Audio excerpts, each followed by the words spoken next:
And welcome to TechTalk Friday. And today Karam's with me, and he's wearing red. And I just checked in, and he said he's formerly a football fan of Arsenal, Man U, and Man City. And now you've converted to Liverpool, apparently. Yes, so we'll see whether if Leicester wins, then he's a Leicester fan. But anyway, I think what's very interesting, we're in Philo Damansara, and it's headquarters to Aerodyne, but it's also headquarters to Aerodyne, which has the flying car. No, they don't actually. Or that they made their headlines a couple of months ago. But it's wrong. No flying car. With that. But I think what's more interesting is what happened this last couple of weeks, last week, right, where they signed a deal to buy up 60% controlling interest of a US drone company, right? Cementing its place as one of the top 10 drone AI companies in the world, right? And this is Aerodyne. So Philo Damansara is a good.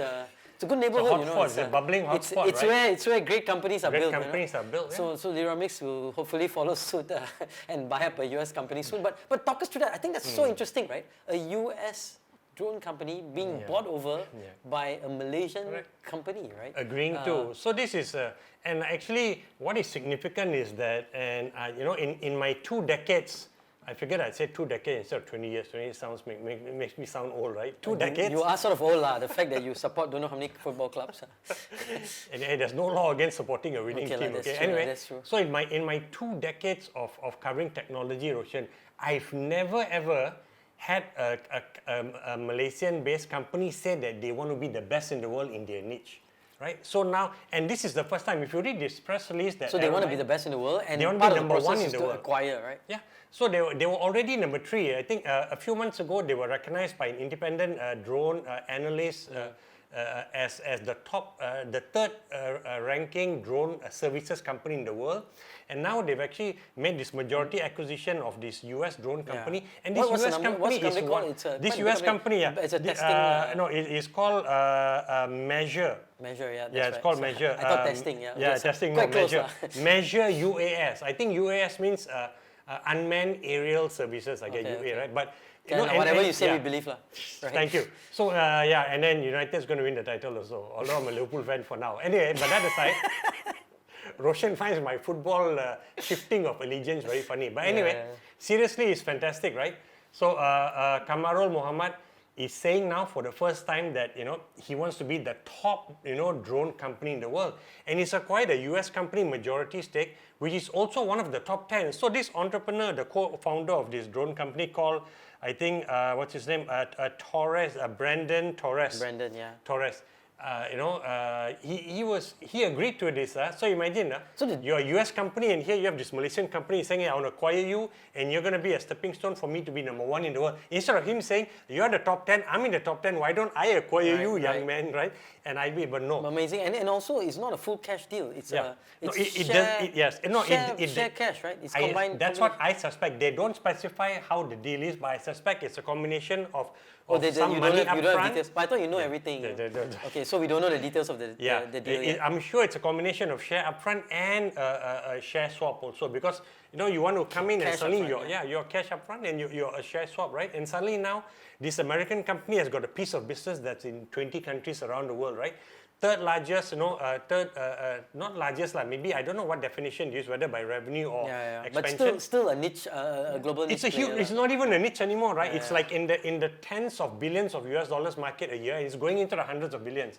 So Kamarul's strategy has been smart. Nice. Okay, and he's a man in a rush. He's done it, and I want to credit his wife also, because she's his co-founder, executive director, Azita. So you're recommending husband and wife get to business together? Not really, I don't know. This is just a rare, and the wife handles the numbers, right? So she does the discipline, the back part. Kamarul is out there cutting deals and making sure the technical specs of the company is at the par. So it's a very interesting guy to have a conversation with, because... So we will get him on TechTalk next hour. We'll try for full 20-minute segment. Yeah, anyway, he's downstairs, so we can just... downstairs and next door. Jump into his office So he may end up buying up your office space, so you may have to move out of... so I better be worried, because I'll lose 60% controlling interest. Right? No, which is fine. Quick things. Lessons learned for us as entrepreneurs. I think for me, we have to learn to be brave and not be afraid that, hey, I want to be acquired by somebody else, but also be ambitious to say maybe we should be looking for deals in the US and Europe and going the other way around and saying, let's be a big player and go the other way. What are some other lessons learned that you think we can take from Kamarul and I think Aerodyne? for Kamarul, it's just you can be aggressive and you can be smart about being aggressive. So he was actually you can be aggressive and be smart about being. So you can. And because he could have raised more money. So people were giving him more money, but that means you're giving up more equity, right? So he says no. Even the last round that he took, and I forgot how much it was. You can see on DNA. Okay. He only raised enough because that gives him enough runway to further add value and valuation to the company. Then you go and take another sum where you're taking money, but then you're giving up less of the company. So he's very aware of how much stake he wants to give up for the money is being offered. And at some point in your stage of a company, you reach a point where people want to give money, they're throwing money at you, right? But he's being very methodical in how he does this. And he's already been cash flow positive. It's actually a company that has been cash flow positive from year one. Wow. So, but he's been building his business. For a tech company. Because it's services, right? So, and drone is not really a hardcore hardware base. You need a lot of expertise. A lot of his magic is in the software, right? In the AI they've built, and it's a fully local team. So it's very interesting what they've done, and it's a company to be admired and to follow. And if you want to work for a fast-growing company, good. I mean, Aerodyne, and I think we mentioned the last time they're looking for all Aerodyne, all Aerodyne, yes. The other fast-growing company. Right? The other fast-growing company. No. Anyway, one is very fast, one is fast, and you're still laying the seeds, so absolutely, absolutely. No, but I think some great lessons learned from Kamarul and also from Aerodyne. And some inspiration as we end the year, right? And really, I really think this is a great story for us to say that Malaysia boleh and in a real way, not in a boleh way that we used to. And if you talk about that, I think in The Edge, if you read last week's issue, there was, I think the PAC, the Parliamentary Action Committee or whatever, highlighted the Ministry of MITE, the Malaysian, Innovation, Government High Tech, investing 20 million into Aerodyne. And I think it was not for, I think they have, because it's there.